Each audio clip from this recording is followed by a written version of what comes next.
between 6 p.m. and 9 p.m.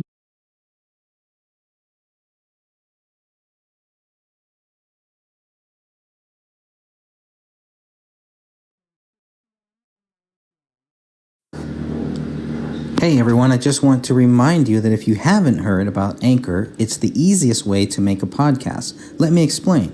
It's free. There's creation tools that allow you to record and edit your podcast right from your phone or computer. Anchor will distribute your podcast for you so it can be heard on Spotify, Apple Podcasts, and many, many more. I'm trying it out now and I love it so far. You can make money from your podcast with no minimum listenership. It's everything you need to make a podcast in one place. Come on, download the free Anchor app or go to anchor.fm to get started. The Gray Stage by Greg Fernandez Jr., Mind Body Soul Productions, 2020. United States Army veteran and Minnesota filmmaker David Crowley was accused of murdering his wife and daughter before taking his own life in December of 2014. The Apple Valley Police Department suspects the bodies were inside the Minnesota home for 3 weeks after they were found by neighbors on January 17, 2015. Within 24 hours of finding the bodies, authorities assumed this was a double murder-suicide. The culprit was deceased and the public was not in any danger. On the day the bodies were found, authorities did not see a bullet hole in the living room ceiling or a bullet in the living room carpet. These were two of the most important items in this case, as they were tied to David Crowley and his daughter. It was only after investigators were told of their existence that they returned to the crime scene on 2 separate occasions and retrieved the 2 spent rounds. What did authorities find in the Crowley house that proved David Crowley murdered his wife and daughter and then killed himself? Without a motive, and with the absence of guilt, the case was closed with the status of exceptionally clear. If David is truly guilty of this crime, then authorities should be forced to prove their theory. The Gray Stage exists solely because of the official conclusion as stated on page 92 of the Apple Valley Police Reports PDF. With the conclusion of the review of digital devices, Detective Brian Bone reported on October 7, 2015, there is no other information available for further investigation. Throughout this investigation, the AVPD has not discovered any information or evidence that shows anybody but David Crowley is the perpetrator of these crimes, including the killing of his wife, child, and himself. This book, The Gray Stage, is a direct response to the allegations against David Crowley. Due to the lack of evidence against David, I felt it necessary to write this book. One of the reasons I decided to write The Gray Stage was to help convince the Apple Valley Police Department to reopen case number 1500303. Either the Apple Valley Police Department should be forced to prove David Crowley guilty or they should admit the case is unsolved. Because the official investigation failed to prove David Crowley guilty, I can only assume he is not. What other conclusion could I possibly reach under the current circumstances? My name is Dan Hennon. I live 30 minutes away from the Crowley family crime scene in Minnesota. I am the creator of the Facebook group called Justice for David Crowley and Family. I created this group on January 19, 2015, a day I'll never forget. Almost 5 years later, we have roughly 2,800 members. And my closest ally in the search for the truth is Greg Fernandez Jr.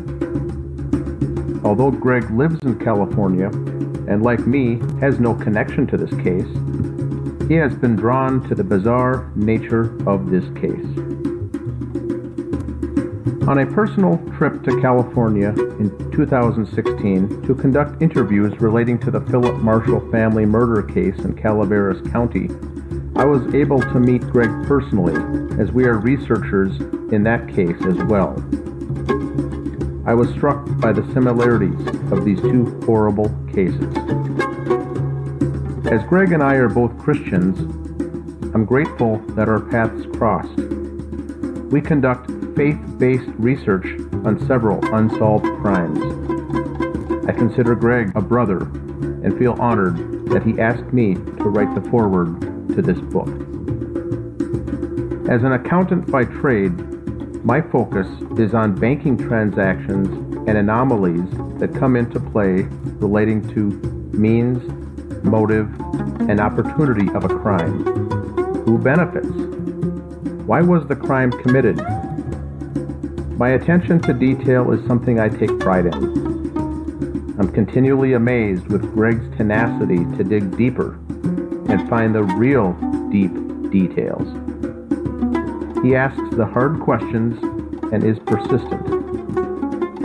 Greg's attention to detail is something he's been blessed with and is a very important skill that makes this book stand out, in my opinion.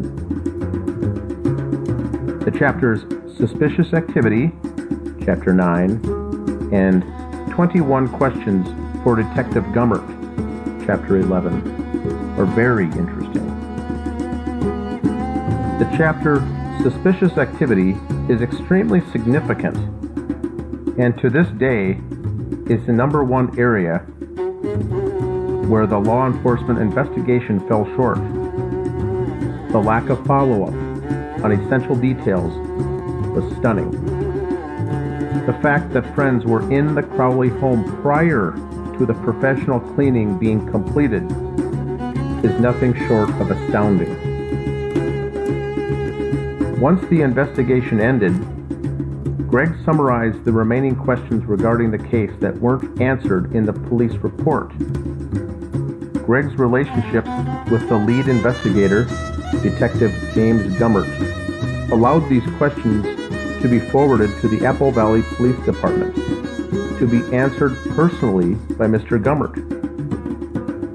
He took the time to answer the 21 questions, and that was appreciated by both of us. Regardless if we agree or disagree with the findings/conclusion, we were able to have a cordial, respectful dialogue with the AVPD. The Gray Stage book is a well-written, extremely well-researched book that doesn't answer the questions, but instead forces the reader to use critical thinking and challenges the reader to jump into this case with both feet. This book is more of a research tool and guide for those following the case, and leaves the conclusion up to the reader as to what may or may not have happened in the Crowley home in Apple Valley, Minnesota. Greg's straightforward approach and writing style make this a quick read and one that could be accessed again and again during the reader's research. This is not a whodunit mystery book, but instead, it meticulously details the errors, missteps, and peculiar actions by family, friends, neighbors, law enforcement agencies, and various media outlets. Greg is careful not to point fingers, but accurately provides evidence why certain concerns are valid in a polite, respectful way. Greg has written many articles about this case, but he makes sure not to make this book a compilation of those articles. After poring over lab reports, ballistic reports, DNA analysis, and investigators' handwritten notes, Greg can pull tiny nuggets of useful information into the broader picture. Greg has appeared in numerous internet podcasts and radio shows relating to this case, and he and I are both interviewed and appear in the Netflix documentary A Gray State, produced by Eric Nelson. This book is a one-stop shop for all questions surrounding the case. The reason this case stands out is simple. It isn't a case that took place in the past, but a case that took place in real time on social media that evolved during and after the actual investigation was completed. This group uncovered Facebook posts on David Crowley's personal page that were hidden or removed after the bodies were found. We've tracked the dishonesty that family and friends were caught in the aftermath of this, and have exposed inconsistencies in witness statements provided to police. Our ongoing investigation continues to this day that involves dozens of talented citizen investigators on various media platforms that could lead one day to the actual solving of this crime.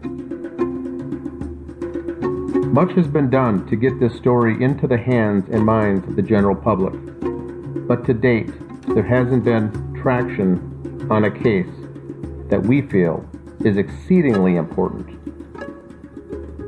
Getting a book like this published is crucial to raising the awareness of this case. Greg wants the readers to share this material and the book itself with others. This book is not intended to collect dust on your bookshelf, but instead be a resource that can be utilized, marked up, and sections highlighted to use along your journey to find justice for David, Comel, and Rania Crowley. The index to this book alone is 10 pages and provides the sources for each piece of information provided in the book. The title, The Gray Stage, is a well thought out name for this book. The evidence overwhelmingly shows that multiple rooms in the Crowley house were staged following this triple homicide. The living room, office, bedroom, and bathroom show that pre-planning and care was taken to confuse and throw off detectives in this case.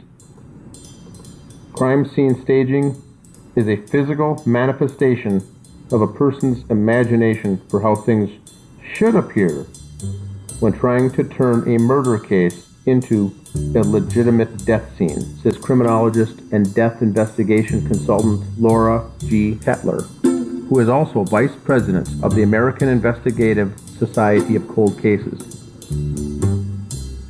Although it is not clear who committed the crimes in that home, we do know that the scene was in fact overstaged. A mistake often made by amateur criminals, and this should have been picked up by seasoned investigators. Examples include leaving the marijuana on the bedroom dresser, leaving the Quran opened up on the living room floor, writing the Islamic words in English on the wall in blood, leaving an alleged suicide note typed on a computer with no signature, playing a 53-song playlist, playing on David's laptop in a loop in the background, using hollow point bullets for a suicide, removing the dog dish water and water bowls from the home, leaving the rear slider to the patio unlocked and slightly ajar in winter, and finally, taking body parts from the scene, resulting in some to believe that the dog ate them, was all far too much for one to consider plausible. I personally believe the ugly truth will come out one day regarding what really happened to this family, and this book is a big step in that direction. I thank you for reading The Gray Stage and urge each one of you to get this book into the hands of at least one other person. Dan Hennon, October 2019. Hello and welcome. This is The Gray Stage new book written by Greg Fernandez Jr. It's a book, first of its kind, on the Crowley case in Minnesota. Today we're joined on the podcast by Stephanie, Sophia, Greg, and myself, Dan Hennon. We'll be going over the book in sequential order, in chronological order here. And tonight's episode is basically going to be chapter 1. We'll go through it in sequence and see where it leads us here with information and notable items here going through this book that we'll find interesting. Stephanie, do you want to go ahead? According to Apple Valley Police reports, the last time anyone saw David Crowley alive was on Christmas Eve of 2014. Between 6 p.m. and 9 p.m., a neighbor across the street told authorities he and David looked at each other through their window. The neighbor, Brett Millay, did not see any activity at the Crowley house afterwards.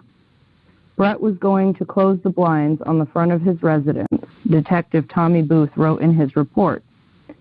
When he looked out of the front window and saw David standing in the front window of David's residence, he said that they looked at each other and then Brett closed his shade while David had turned and walked away. Mr. Millay did not notice the Christmas presents on the front steps of the Crowley home until the day the bodies were found. Millay and his wife did not socialize with the Crowley family, but would exchange polite waves.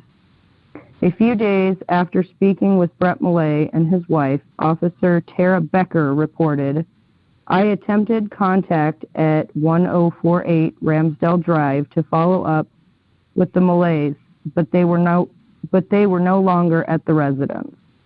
When I was reading all of this stuff, it makes it seem like Brett lives directly across the street from David. That's right? what I thought reading it, if he could see right across to the front window to see him standing there. But it's totally off, and Brett's windows are really small, too. And this is supposed to happen between 6 p.m. and 9 p.m. on Christmas Eve. And this is Dan, this was the focus of that City Pages article, that front page of that illustration that was done, looking across in through the window, was supposed to be that Brett Millay impact. So this is a very impactful photo. This is the one that they used on the local City Pages article. Did anybody ever get in contact with him at all after all this happened? I talked to Brett Millay instant message a couple times, and I think I was on the phone once, but that was it. Then he didn't return any other calls after that. Yeah, he was interested in speaking, and then that was it. Then next thing I know, I tried to contact him, and it said that on Messenger, this person's no longer available. That's weird. So he just deleted his Facebook or blocked you right after he said he would talk. Yeah, deleted or blocked or something, and it got back to the question that we were looking at back at the time was when the officer says that Malays were no longer at that residence, and we were wondering if they moved, if they left, what happened, and he had clarified that they put the home up for sale. It didn't sell, and they ended up taking it off the market, and they stayed there and then ended up selling it a year or two later. But the question was, after a triple homicide like this, they were quickly, we thought, do they move out that fast? And he said, that wasn't the case. We had previously planned to put our house up for sale, but it was Tara Becker's statement that was strange because it said we tried to follow up that they were no longer at the residence. And then some people interpreted that they just weren't home. They were busy shopping that day, or they were out at a movie. What did that mean? They weren't at they were no longer at the residence. So I think what really drove the question was her verbiage that she used in the police report. If they're no longer at the residence, that means they're not coming back. That's the way that I would interpret it. That's how I took it too. And a lot of people on the group says, no, they maybe, they stepped out for the night. And I said, well, she wouldn't have specifically used that phrase that they're no longer at the residence. Right. It also leads us to believe that the detectives never followed up saying, oh, they moved, they're gone, and we'll go on and, get key witness statements from the next neighbors. We'll skip over these guys. So it raised questions on two fronts. Why did she use the phrase?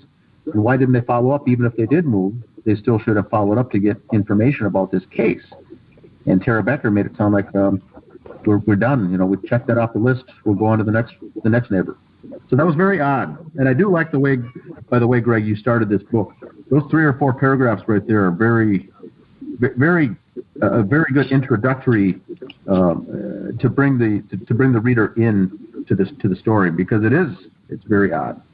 I do like that intro though. Thank you. Because he's the last one. He's the last one that ever sees David, or that claims to have.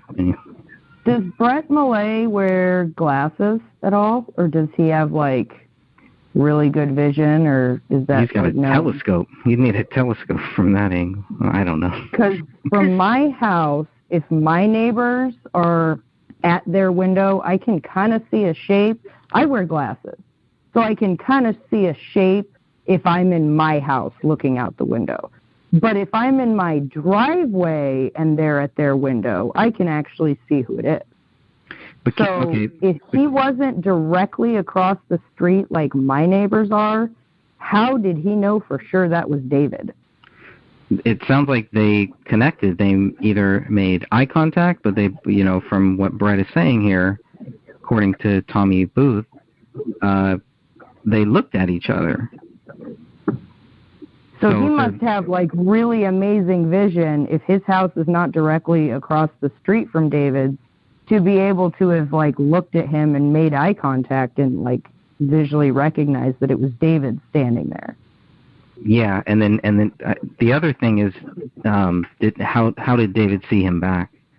Because it's got to go right. How did he know that David saw him back? Did he wave and be like, "Good night" or anything like that?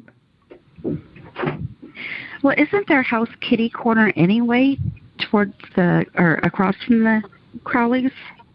I believe I have a Google Maps of that neighborhood. Yeah, that's really the best way. We had a member, Taylor, actually was the one who sent me a video where she actually pointed that out to me, and she's like, okay, look, this is where Brett's house is. This is where David's house is. How the heck could they possibly see each other? And that was just like, I don't know. That's what I'm thinking, because if I'm looking at my neighbor's house that's kind of kitty corner to my windows, I can't see who the person actually is, much less look at their eyes to see and recognize who they are. I can see a shadow. That's odd that he was able to. Maybe it's not odd. Maybe he's got really good eyesight to see that far. I don't know. And it's too bad he just never clarified. Right. That's really too bad. I think what he saw, that would be interesting to hear. I think what he saw was an adult male across the in the window, and it wasn't that clear like it made it sound. So it's the whole entire comment is very suspect. I think personally, my opinion, it's kind of half right and it's kind of half wrong. It's partially right. It's not the direct view that he saw David standing there and they made eye contact. I think it was kind of kitty corner and he saw someone standing there, that it obviously wasn't a child or a woman, so he assumed it was David. I think he saw someone else, though. Well, that's so dangerous, though, in a case like this, to assume anything. Correct, exactly. Assuming is what happened, that's where mistakes are made, when you assume things. Well, that's what I could assume that, the police department hid this. Yeah, and said David did it. That doesn't mean it's true. The investigators should have drilled in farther onto that question with Brett Millay to say, did you see a figure of a man or did you see David? And if you saw David, how would you know that? If you were to get him on, if this was a court case and you get Brett Millay on the stand, the defense would rip him apart because how could he safely conclude that it was David Crowley? Because there's so much. Right. They would look at how far away the houses are and what his vision is like. They would be like, well, listen, if I was standing at my neighbor's house, I couldn't see exactly who it was unless all the lights were on. And, I've got 20/20 vision, if not better than that. Yeah, so that it reminds me of my cousin Vinny. that part in My Cousin Vinny where the neighbor is supposedly looking out her window while making grits or something like that and could see the getaway vehicle, but then it turned out that they were basically blind and making the story up. I'm sorry. It just reminds me of that. There's hundreds of neighbors around serious crimes that, they'll call and report that they saw something just to get some kind of attention. It doesn't mean that they actually saw that, which is why the police are supposed to do follow-ups to make sure that what is being said is the truth. That's their job. That's what I think of when I picture what an investigation is, right? Mm-hmm. You know, so how come there's like this? This is where one of the dots stops. It doesn't connect to anything else because they didn't follow up with him. He just moved. Did they never want to find out for sure if it was David they saw, to find out, like, you know, a 100% sure date of death or something like that? That would make sense because, I mean, why would Tara Becker even follow up? What was she attempting to make contact? What was the reason she wanted to make contact with Brett? Right. There was a reason, and then because they're no longer there, so maybe the reason wasn't that important to where she felt she didn't need to follow up. But there was a reason why Tara Becker wanted to talk with Brett, and I think it really is what Dan's talking about. They wanted to probably see, how does this guy know that who he said was David? Did he see David like this? Did him and David make eye contact like this other times? Would he know because he's seen David walk through his house so many times that, okay, it had to be David, I can tell David's walk, or something like that. I don't know. But that's what kind of made this really stand out to me. Because, like, you can look at a blind person and make eye contact, but that doesn't mean they're seeing you. You're seeing them, but that doesn't mean they're seeing you. Right. You can see somebody you recognize in a passing car, but that doesn't mean they saw you. If you look at them and see their eyes, ask them about it later. It's very possible that they didn't see you, even though you saw them see you. Greg, the other notable thing in this first few paragraphs is the Brett Millay's allegedly great eyesight here. It did not, over 3 weeks, notice any gifts on the front steps, which police say that they were there for 3 weeks. We've now, for the most part, come to the conclusion that those gifts were probably there just for 1 week, planted around the 10th or the 11th. That's just my opinion, and that would make it reasonable for Brett Millay to miss those gifts on that front stoop for up to a week. I think that's reasonable. Highly unlikely if they were sitting there for 3 weeks with that great window shot and his great vision that he wouldn't have seen the gifts. So that's another very important piece of this, that the neighbor with the great eyesight did not see any gifts at all on the front stoop. Right, but they were supposedly there for 3 weeks. Yeah, so that's that important. Those first 4 sections, paragraphs of the very first chapter, there's already 2 good nuggets in there already. And that, like Greg, what you said is Tara Becker may have honestly wanted to go back with her, wearing her detective cap. I'm going to go back and do a follow-up. And once she got back and says that they weren't there, it could have been, allegedly, I'll say, that the higher-ups in the police department said, you know what, let that go, let's move on to something else. If it was some part of the setup to make this case go away, maybe she did want to pursue it. No one was there. It would have been certainly something her higher-ups would have said, nope, focus on the next thing, let's move on, we don't have time for this. And that's how these things get successfully covered up on things like that. Because Tara Becker certainly would not go back and say, oh, no, I don't think so, I am going to go back. Because that's that chain of command again that's much like the military. You do what you're told and you don't question it. So that's all I can say. So if she, for instance, had the thought of, well, how does he know for sure that that was David there? Let's go and find out. And she went to, whoever is her boss and said, hey, I'm going to try and find these people. I haven't been able to locate them because, it seems they've moved. They're not there. Can I go do this? And the higher-up could have possibly said, listen, we already know it's a murder-suicide. Don't even try and track that down. Don't waste time. Yeah, whether intentional or not, I believe that was probably what would happen in this case. We got other fish to fry. Let's move on. But if it was part of the cover-up, the post-cover-up, that would certainly be the case, to not be digging in to anything further.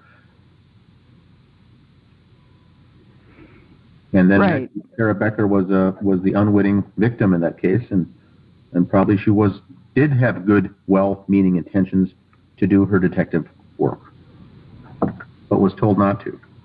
But you're right, Greg had the best point there. There was a reason she wanted to go back to that home and do a follow-up of some sort. This wasn't something that she just wanted to bop in and follow up. She made a point to follow up. But then for some reason, it just ended. There was no follow-up, and there never was any follow-up. That's the thing that concerns us as investigators looking into this. Why not the secondary follow-up? Why didn't that ever come to fruition? Why did that never did happen? And there's your answer. It was probably told by some higher up not to do it. Don't waste your time.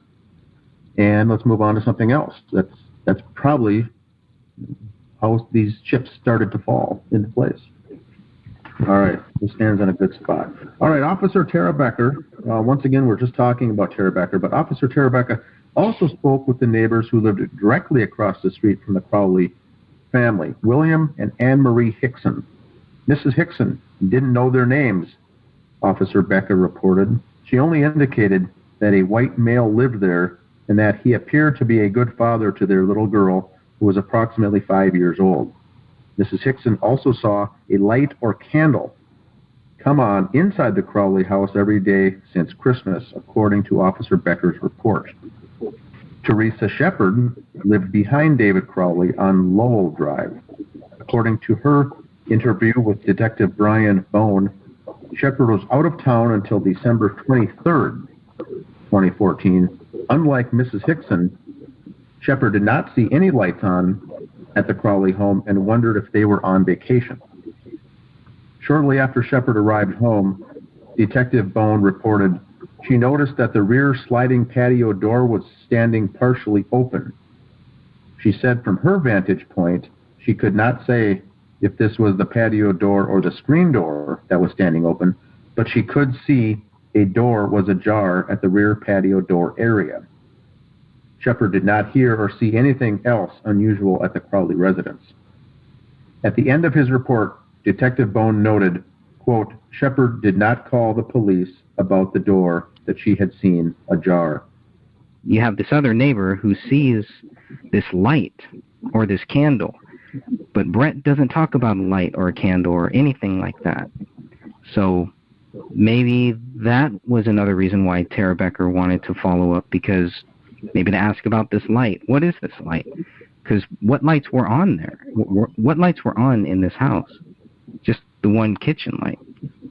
That's what I was wondering, is what light she could have been talking about. Because if it was a candle or a light, would she have been able to see it on during the day if it was just left on? I agree.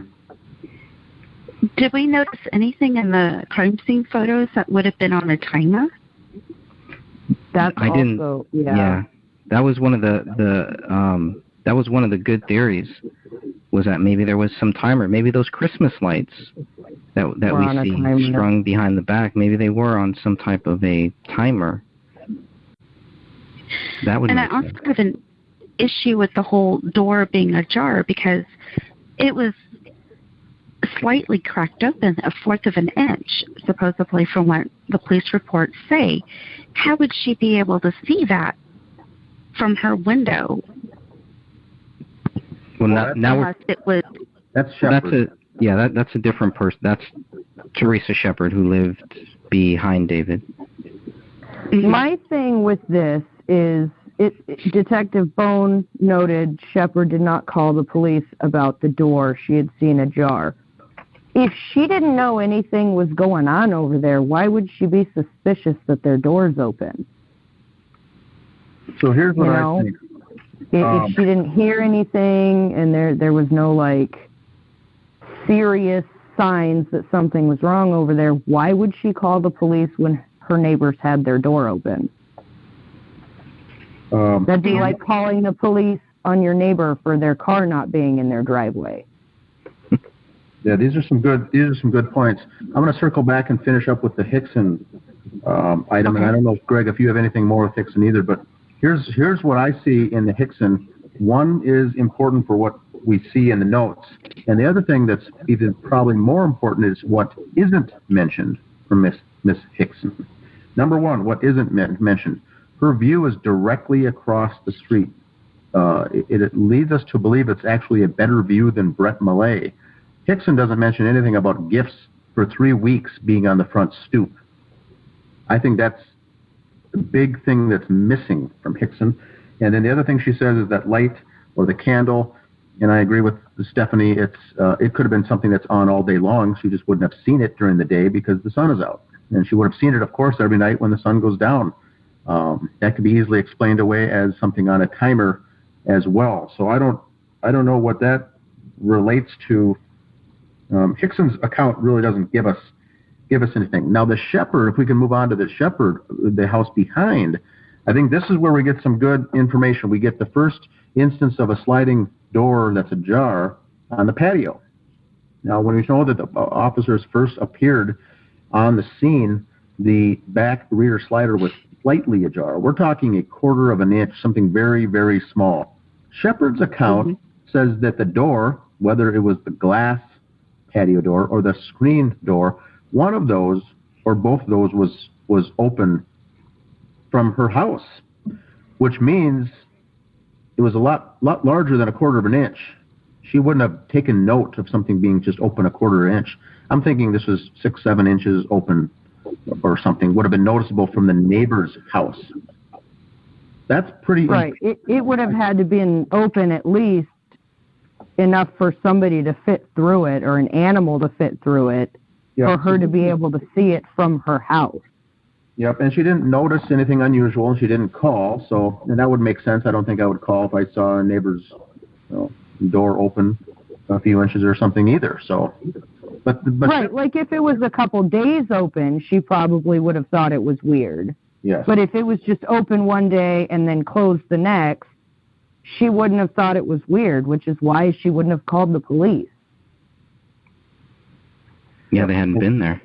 And she had been on vacation, out of town. She got back and then saw it open. So the question is, if this was the 23rd, out of town until the 23rd, and then shortly after she arrived home, that door was open at one point. So then the question is, was it when the Crowleys were still alive, or was it after that someone was opening and closing that door? So the timing here hurts us because we can't narrow down. But I do think it's safe to conclude that it wasn't open just 1/4 of an inch, enough for her to notice that it was open, which means, and this is January, or this is December once again, winter in Minnesota, regardless if it's December or January, your patio doors are not open at all. I yell at everybody who leaves the door open in my house. That's heat getting out. Yeah. So I don't know why anybody, even if it's not like down below freezing, if it is still like a spring warm day in January, I'm still not leaving my doors open. They had a dog. I have cats, so I mean, not only that, but again, that's heat leaving the house. So, I mean, you might leave it open for a couple of seconds, but then you're going to close it.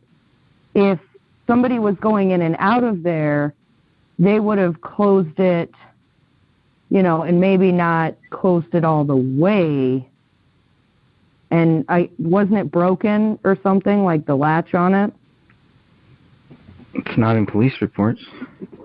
I think that would have been mentioned if it was. It's only been mentioned by the friends saying that it was broken, and everybody who knew David and Kamel knew that the back door was broken. I think that's quite interesting that it's not mentioned that it's broken in the police reports, but all of the friends say it was common knowledge. Yeah. If it was broken, that would have that would have forced them to look at signs of somebody breaking into the house, right? Forced entry. And they make very, very sure to put in here that there are no signs of forced entry. They made it a very big point. Yeah. They didn't, beat around the bush about that. We didn't see this, broken. This didn't seem messed up. No, they make it a very solid point. No forced entry was observed. There so if they can do that, entry. Right. So the door was open. So why would you need to have any forced entry? You're not going to need to bust open the front door if the back slider doesn't lock, and you know that. I had a sliding door several years ago, and I put a bar because the lock it didn't always catch. It didn't always go down. It was old. So I would put like a curtain rod in there, like in the track of it. So even if, you pulled the door, it would only open like a quarter of an inch. Well, so, David built his own bathroom. He built a lot of stuff. Are you telling me he didn't know how to fix a broken rear slider? I'm just not buying that either. That's especially a good point with the child in the house and it's winter. No, that doesn't make sense. But I don't see any proof that it was broken either. So, and I think if it was, I think they would have said so. Anything else on Shepard? It's also kind of weird how Shepard, she doesn't see any activity in the house from December 23rd once she gets back. Were they already dead? I guess that's when I read her statement. That was my first thought was, well, maybe they were already dead.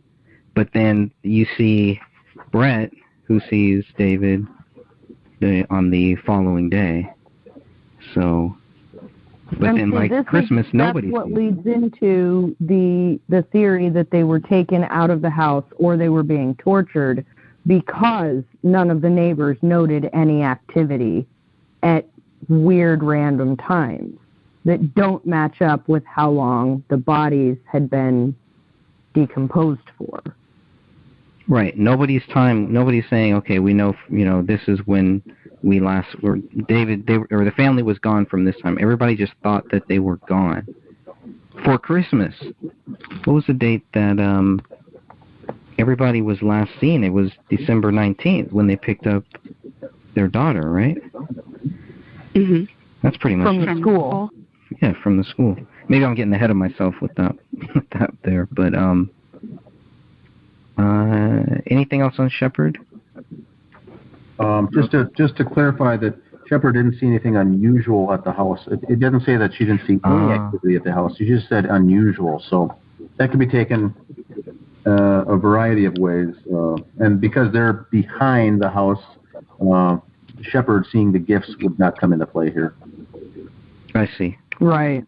She wouldn't see the front of their house unless she was driving by over there. That'll tie in, I guess, with what one of the other neighbors behind their house sees, too.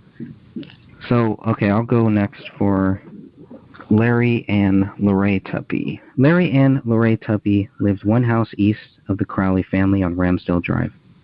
Officer Tara Becker spoke with Lorraine Tuppy the day the bodies were found. Her husband was at their cabinet up north, and Mrs. Tuppy didn't see the Crowley family in over 3 weeks.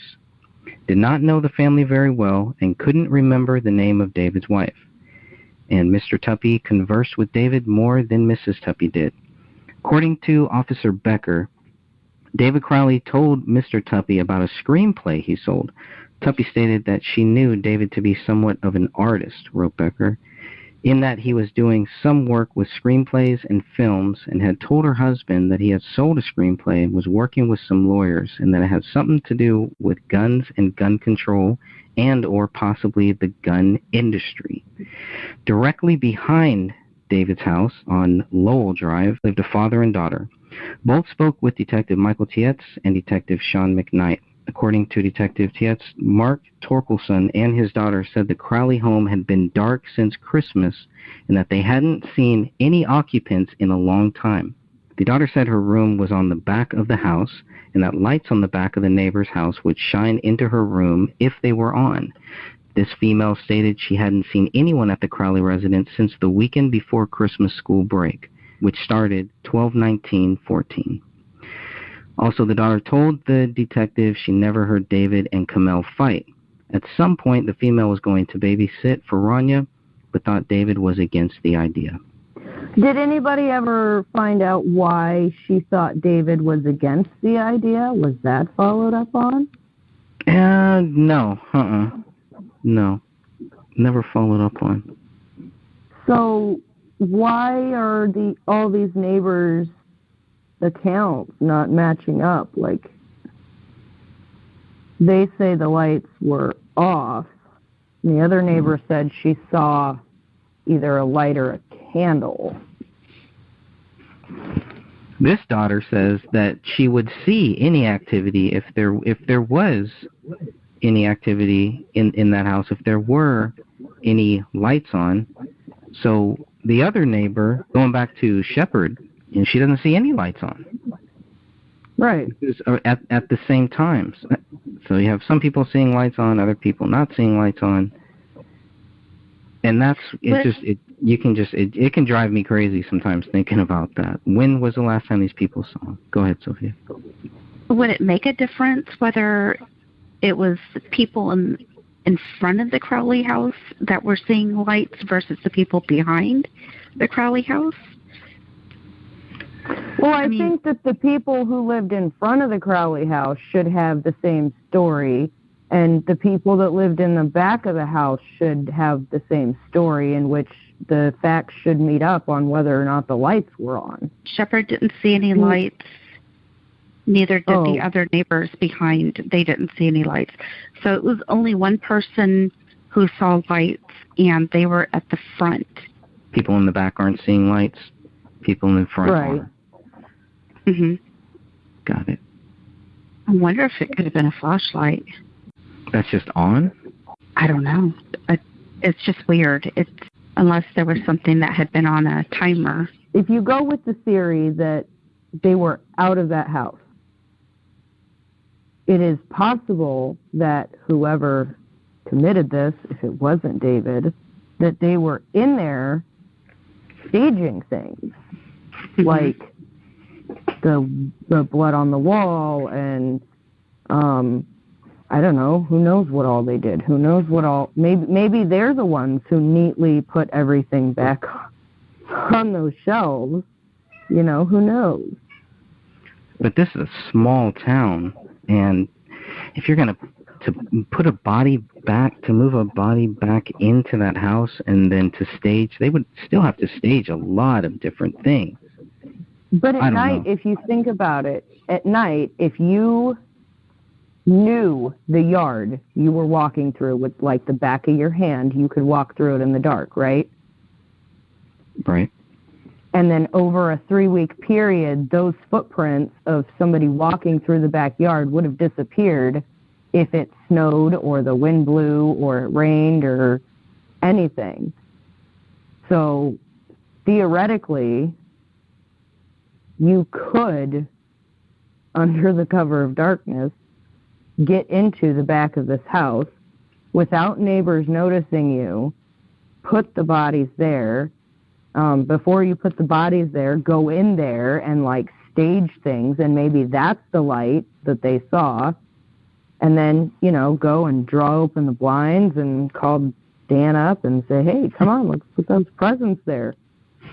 Nobody's found them yet. Or however it was done, you know, because this is theoretical. We can't find the proof yet. We're trying. That's the whole point. You could almost write a whole book of just questions on this. You'd go crazy. Oh, yeah. Yeah, you could. 500 pages of 500 questions. Question each page. Just on questions while you're reading this. You know, start at the front of a notebook and don't stop till you get to the end of this book. I mean, just questions, not facts, not anything. Just questions you come up with. They'll add up. And I bet you'd have more questions than any of these detectives asked, or at least that we're seeing the proof that they asked. The other thing with the Tupis family, there's one thing that's interesting once again, and one thing that's interesting that's not mentioned again. They're the next door neighbors. Neither the husband or the wife have seen gifts at all. Not mentioned. And the husband, Larry, makes a very fine observation here, which turns out, after the information that we know now is true, the very fine information says that David Crowley sold a screenplay. We know that now to be fact. He did. And he also said that he was working with some lawyers on a film that he was working on, also a fact, and had something to do with guns or gun control, also, for the most part, fact. So, Mr. Larry, kudos to him, 100% spot on. So David was telling him honest-to-goodness things that was going on that even the Gray State Project guys weren't even aware of, that he had sold the script and was working with lawyers and moving forward with a contract. That's huge. How was this like? How be telling them? Yeah, I'm working with lawyers and I sold a screenplay. You know, if it's just a neighbor that you don't really know any personal information about, why would you give that much personal information? I don't know why, but the fact of the matter is that he did. So that's all we need to look at, I think. Yep, he did. And it shows right there that, I mean, he wasn't, I mean, at least to me, that statement said he wasn't, like, down in the dumps and ready to just, like, blow everybody away. Right. And he didn't walk away either. Right. He didn't walk away either, like he told his father, supposedly, in the text messages. That's a great point, too. And then I think with the other house, I think the daughter about the babysitting, I don't think I see a daughter that age telling police, you know what, I think we weren't going to do babysitting because I think David was against the idea. That, in my personal opinion, I think was a planted narrative seed added to the police report after the interview was done. I was wondering if they maybe... I don't want to babysit, or they didn't want me to babysit, or they never followed up with me potentially babysitting in the future. But I have a hard time thinking that she said to police that David was against the idea. I think that was edited in later as part of the cover-up, because once again, it's planting that seed that he is the bad guy. Right. Okay, but do you think that they could have phrased that question to her to kind of create that, to get that response? Like leading? Yes. Yeah, definitely. And do we know how old she is? She was underage. She was actually taken out of the 94 pages, and I did not put her name in this book. But it is out there. But I think she was 16 or 15 at the time. She wouldn't have voluntarily opted that up of, I never babysat because David didn't want me to. She wouldn't have opted that up. Have you tried getting information like that out of any girl under the age of 18? Well, they're all different, so you never know. They are, but they don't readily just, you've got to ask them questions certain ways to get the information you want out of them. Because otherwise, they give you base answers. Fine, okay, yes, no. Yeah, maybe they weren't getting the answers that they wanted when she's saying, the house has been dark since Christmas. I don't know. I mean, I guess that's actually an answer that they would want. So, they could have said, like if she said, well, I was supposed to babysit one time, but it fell through, they could have said, well, why do you think it fell through? Do you think, it was something against you, or, what was the situation? Plans changed or whatever. That way that idea is there for her to say, well, I think maybe it was more of a David didn't want me to, so it just never happened. That could have happened. Yeah, her big statement for me is when she says that she hasn't seen anybody in the house since December 19th, which is the same day that anybody has ever seen David, or any of them. Yeah. It's an interesting date. So I don't know. I never thought about the fact they could be leading. And is she the only one who said that? Yeah. Yeah. But even to babysit, even for it to be a consideration, wouldn't you think there is a relationship there, right? I mean, somewhat of a good one to even think, oh, well, maybe we could have this person do it.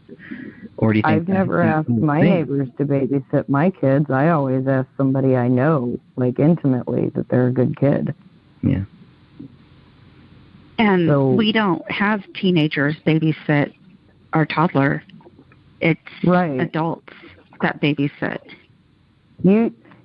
Where I live, you can actually go and take classes and get certified, like in CPR and whatnot. To be, you've got to be at least 14, but you can actually legally be a babysitter with that card. But I can tell you right now, we won't allow anybody under the age of 18 to watch our 3-year-old. Oh, I don't blame you there. Yeah. I'm very leery about leaving anybody with my kids because they're monsters. But how about a 5-year-old? Not a 5-year-old? No, not even a 5-year-old. No. I wouldn't. My 5-year-old, I would not leave with my next-door neighbor's kid. I wouldn't do it if I didn't know them intimately, if we hadn't, like, been around them to see that they're a good influence to be around a 5-year-old. Well, let's see. Unless you have anything else on this. I've got one last comment, Greg. The comments, and the ladies can maybe help me out on this one. The babysitter girl, this is the young girl now, said that she doesn't remember seeing anyone at the Crowley house since, quote, the weekend before Christmas school break. She was interviewed here probably January 19th, I'm guessing, 18th. Haven't seen him since December 19th. That's a month. I think if right, you're a teenage girl, when's the last time you saw someone at the neighbor's house? I think the answer would be, I haven't seen someone over there in a week or two. Heck, maybe it was 3 weeks. But to say, since the weekend before Christmas break, that seems to be either something that's quite specific. Once again, to plant that seed, that I don't see a teenage girl saying, since the weekend before Christmas break, the 19th of December. That's something that happened a month ago. And a teenage, they probably, they're not thinking too much, probably forgot what they did the week before at that age. Boys and girls.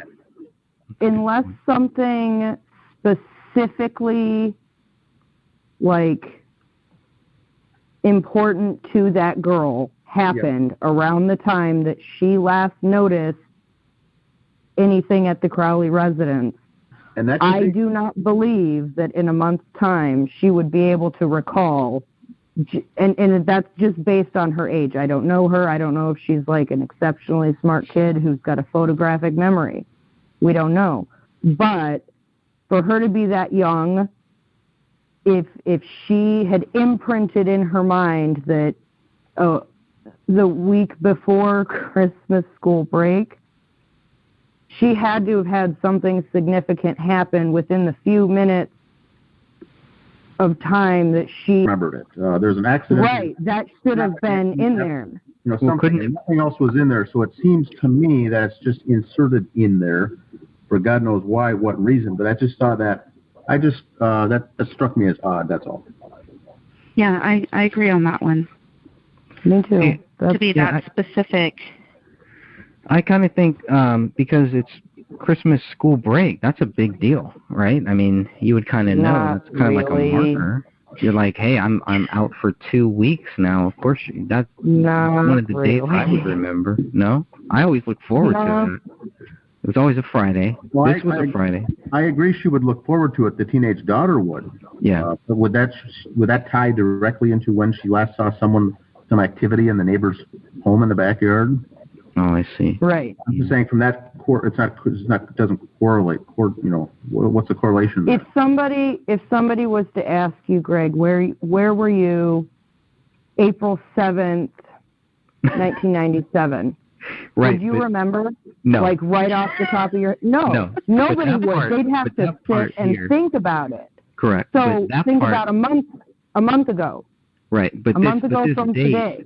Okay, but first of all, this date that was added, I think you guys are right. I think it's some of this is kind of creative writing. Like it was put in there to kind of build up. Yeah, because I think they put in this date, and they put in the date wrong. They put 12/19/15. I'm the one who, in this book, put the correct date, so they didn't get it right. They didn't have the year right, so, yeah, I don't know. It's all saying Well, they did that often throughout the reports, because you'll notice that on the search warrants, too, that the date and year is wrong. I really was hoping we could just chalk that one up to the fact that it was a new year. But the more you look at how many times they got it wrong, you really have to wonder if it is in fact just a coincidence. I think the thing to consider, in going through this book that Greg wrote is the creative writing in all these lines here, because we do know to some extent the Apple Valley Police Department at some level was involved in this cover up. Was it right away though, or was it after? And so I think when Tara Becker and Detective Teets went, door to door and started doing these witness interviews and talking, it probably started off very innocently enough, and they were asking honest questions. But when it came time to write the report, by this time, we're starting to see potentially some of these creative phrases being fluffed up in the police report. And so that's what I'm talking about here. I don't know if they were having necessarily leading questions for this babysitter to get certain answers out. And that would be good, because that would be placing these detectives on the street here, the guys, the low-level guys, involved in the cover-up.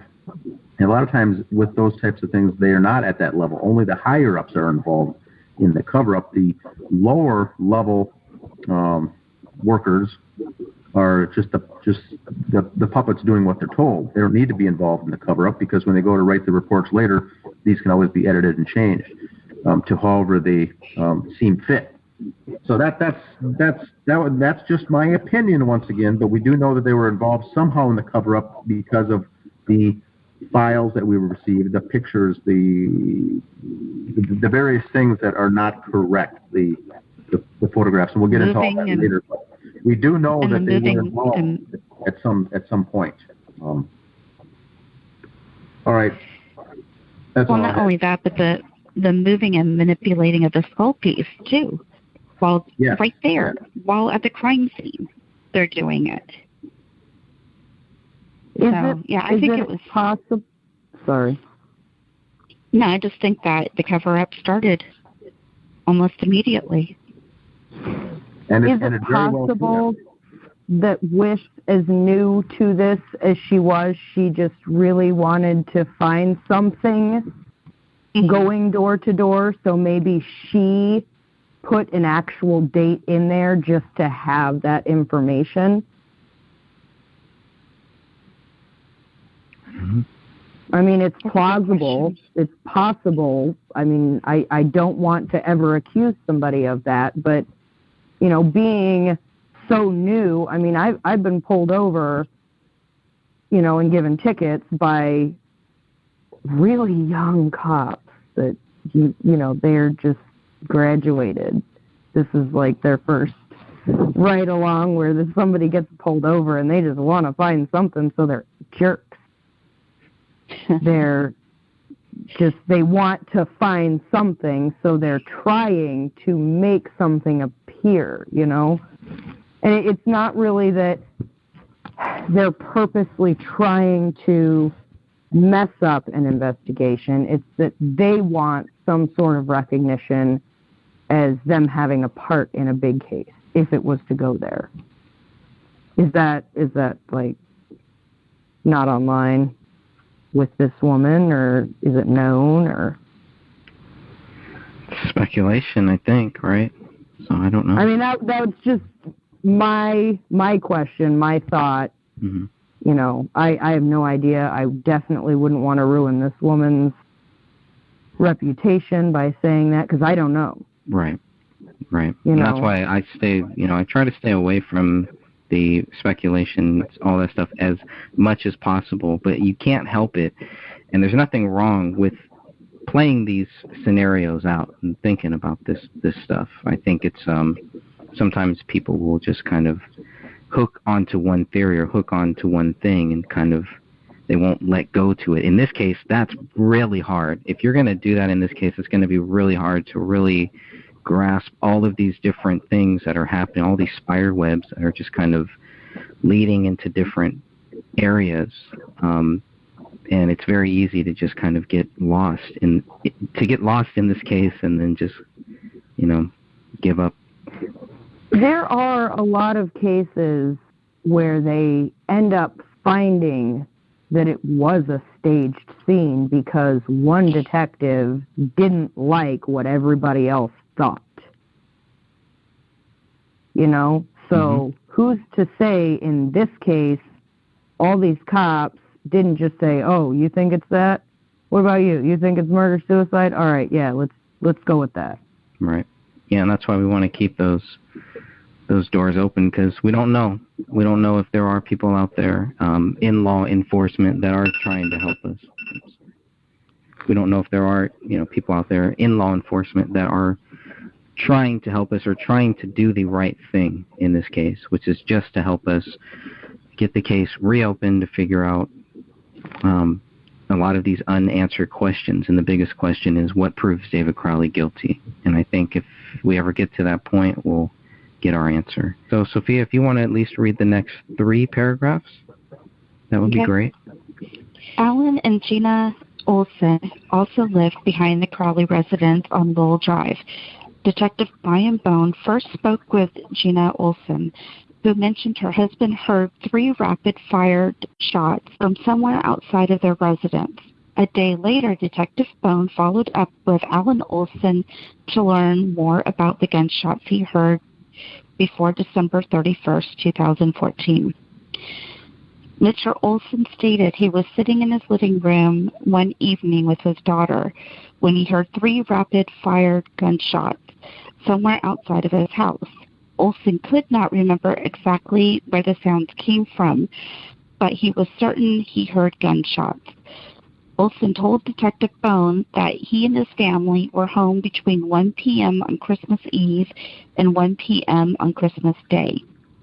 However, Mr. Olson was unsure if he heard the gunshots on either of those days.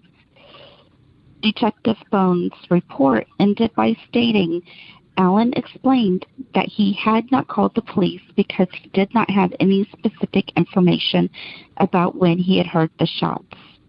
Colin and Judy Procknell lived one house west of David Crowley on Ramsdale Drive. Colin Procknell reportedly heard gunshots sometime between December 2nd and December 19th, 2014. Mr. Procknell was able to narrow down the date to December 9th or December 10th, sometime between 1 p.m. and 2 a.m. most likely. Mr. Procknell also believed the gunshots came from the direction of the Crowley residence. Colin did not contact law enforcement, Officer Tara Becker reported, but stated that he checked out his front door and didn't see anything, and checked out of the back of his residence and thought it was fireworks. The Procknells believed they last saw the Crowleys just before Christmas. Officer John Broughton wrote this in his report.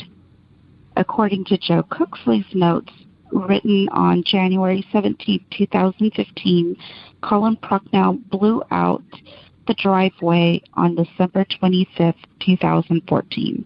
I can start this one off with the Olsons. This is Alan and Gina, lives behind the house. And I think the thing here to note is that this individual, Alan Olson, heard 3 rapid-fire shots, later says that they were gunshots.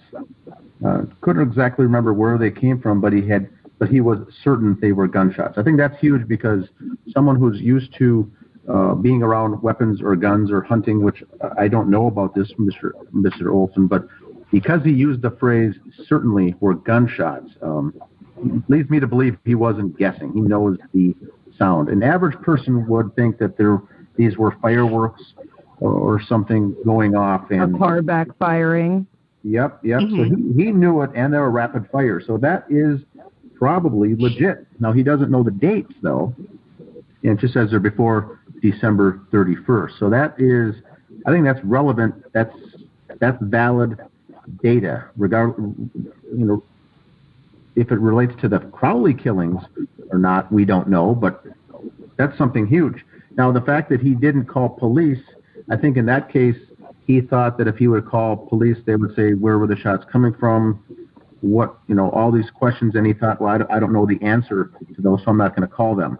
The difference with that is you would still potentially call police to report suspicious activity, gunshots going off. Even if you can't locate what direction or any, answer any other questions to it, at least you could have something on record with police that gunshots were fired or heard in that neighborhood on that specific date. That would have been helpful if he would have called, even if he had no answers, just to get it on the record books that there was suspicious activity in the house. Now later, when the friends were over on January 19th, after the bodies were there, another neighbor did call and say, there's suspicious activity in that house. That person did not give any other specifics, just simply said, can you please respond to some, suspicious activity. So the Alan Olson case here would have been very helpful if he did call to report gunshots. Obviously, that's where they were. He also says that they were home between Christmas Day and Christmas Eve. I don't think that's got anything to do with anything, because these gunshots were heard toward the end of the year, later in the week, up by the 31st.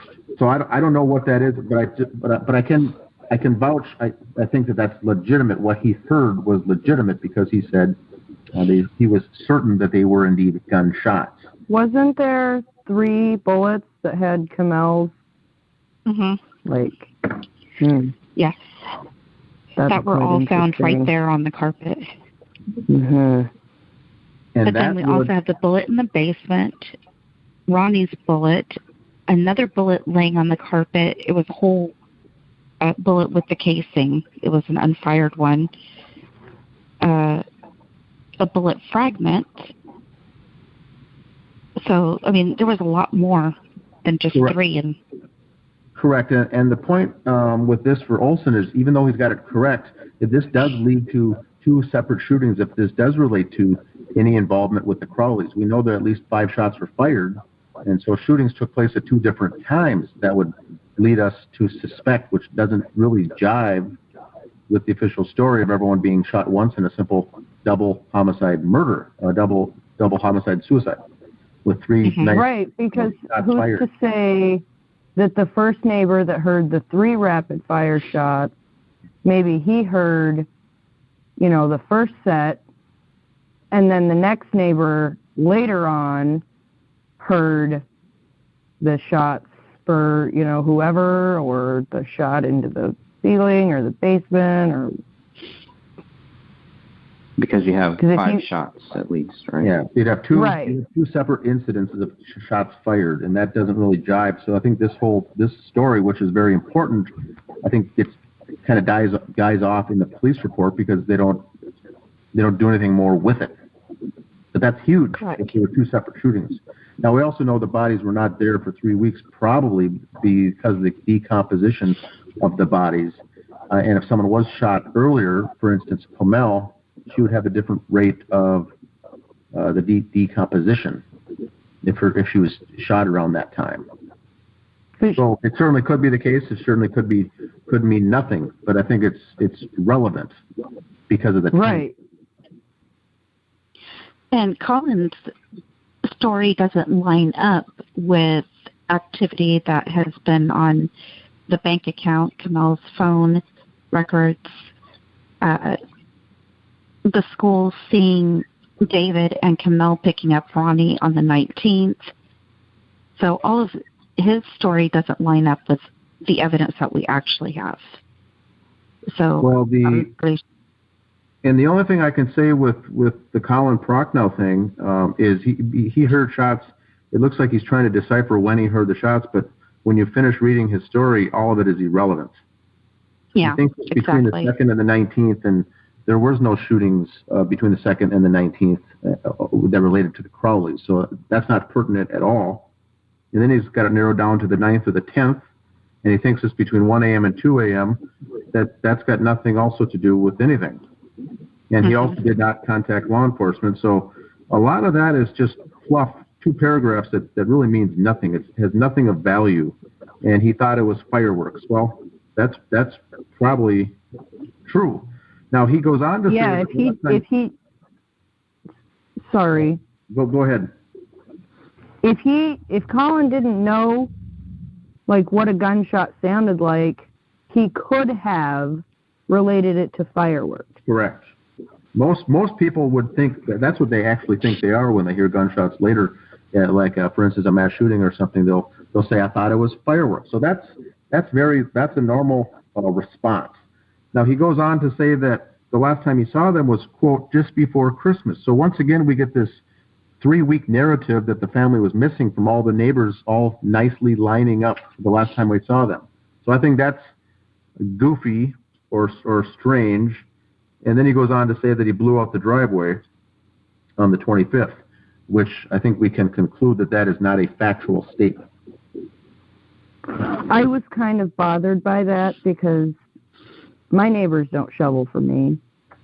I've offered to shovel for my neighbors, and they give me dirty looks and tell me, no, I got it, thanks, in like a really terse tone. So if he is the type of neighbor that does that, I mean, more power to him if that's what he did. That's really nice. But I don't know a whole lot of people like that. Stephanie, are you in California? Where are you located? I am in Western New York. Okay. We've been having a lot of snow, and we have a plow that goes by on the streets and on the sidewalks, and everybody just pretty much does their own sidewalk and driveway. So there's a lot of folks following this case from other countries and also from the South here in the U.S., and we've had to go over this a couple times just to get the verbiage here as far as what it's like in winter in Minnesota. One is you use the phrase shoveling, and that is certainly something that we do here. That's something that happens with maybe less than an inch of snow, maybe an inch or 2 inches of snow, is shoveling the driveway, shoveling the sidewalk, those types of things. You don't get your snow blower or your snow thrower out unless there's 2 or 3 or 5 inches of snow from the night before. So, right. And if you're going to snow blow, if you have a snow blower, shovel out. And if you're going to shovel, you're not going to get the snow thrower out. You're going to use one or the other. Now, the records of the history in Apple Valley for those 3-week period of the weather forecast, the precipitation shows that there was some days that there was flurries and a light coating of snow that came down. Other days there was some rain, but there was no snowable, plowable snow in that 3-week period in the state of Minnesota at all. So then why was he blowing the driveway at all? He wasn't. So the question is, why did he insert that comment? Now, one thing you did. Now, Stephanie, you made a good, a relevant point that others, I think, take note here. Even when you don't get a lot of snow, when the snow plows go through on the streets, it does pile up on the end of your driveway that you may not have to use the snow blower to get the driveway clean, but at the end of it, there might be 5 or 6 inches of snow that you cannot do with just a simple shovel. So you do need to blow out the end of the driveway. Now, Colin Prochnow perhaps did that. If there was some substantial snow in Apple Valley, Minnesota, that would have meant just doing the end of the driveway, where the snow piles up. But if there wasn't any significant snowfall or, it rained, you said there was rain even during that time? There was rain. You wouldn't there was 8/100ths of an inch of rain and 3/100ths of an inch of snow, and one other time there was 1/100th of an inch of snow. So there was none of those. So why was he? There's no way he would be blowing anything. Correct. Is he blowing water around? So Colin Prochnow did not blow anyone's driveway out on any of those days. So the question is, why was that inserted into the police report? I think it's to make him look like a nice, concerning neighbor, and it's that whole good feel. So a connection, so that his whole side of it would have more validity to it. Validity, that they were the caring neighbors. They were watching the house. They were making sure they were gone. Possibly. This is how we know they're very credible. They talked. He blew out their driveway for them. It's another way to insert credibility into the people. The same way as the babysitter did discredit to David by saying, David and Comel didn't want me to babysit because I think David didn't want it to happen. It's how it's crafted. The statement is crafted to make David Crowley look negative in all these lights and to make the caring, loving neighbors of the Prochnows look like credible, upstanding, elderly grandparents that are just doing the right thing.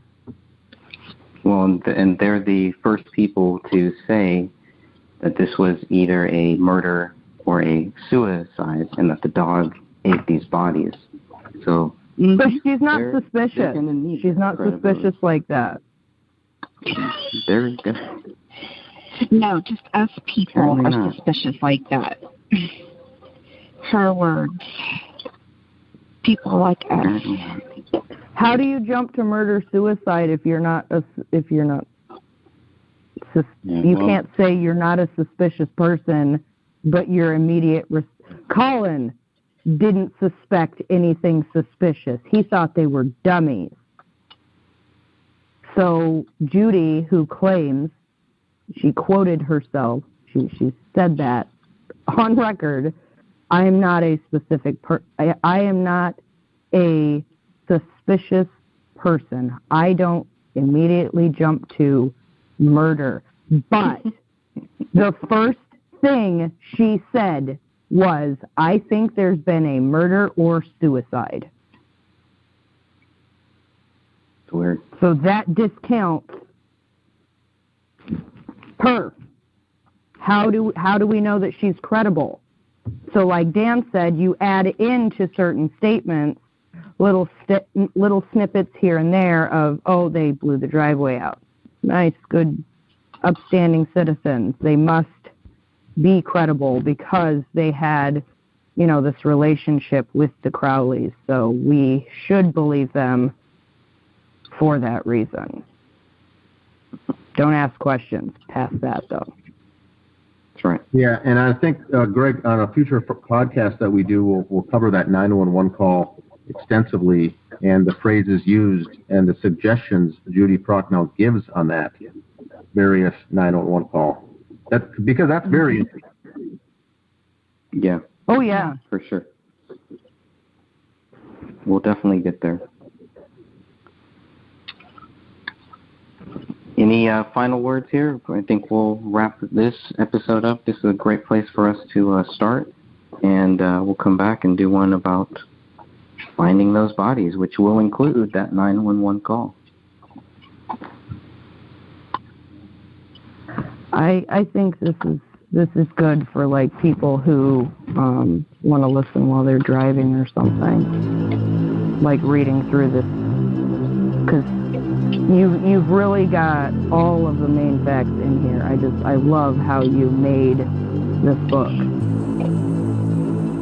Like it's all the bullet points of what you need to look into this. I agree. Right. Within 24 hours of finding the bodies of David, Kamel, and Rania Crowley, the Apple Valley Police Department were treating the incident as a double murder-suicide. Authorities cannot prove David wrote Allahu Akbar in his wife's blood on the living room wall. Authorities cannot prove David wrote I have loved you all with all of my heart on the laptop in the kitchen. Authorities cannot prove David wrote Open the Rise most recent version Submit to Allah Now on a notepad in his office bedroom. Authorities cannot prove the dog trapped inside the house ate David's right hand, both of Kamel's hands, and their daughter's right arm, since dog feces tests were never conducted. Authorities did not see the bullet hole in the living room ceiling or the bullet in the attic above until they questioned David's friend a month after the bodies were found. Authorities did not find a motive to support their accusations against David Crowley. Authorities did not find David's blood on any of the bullets at the crime scene.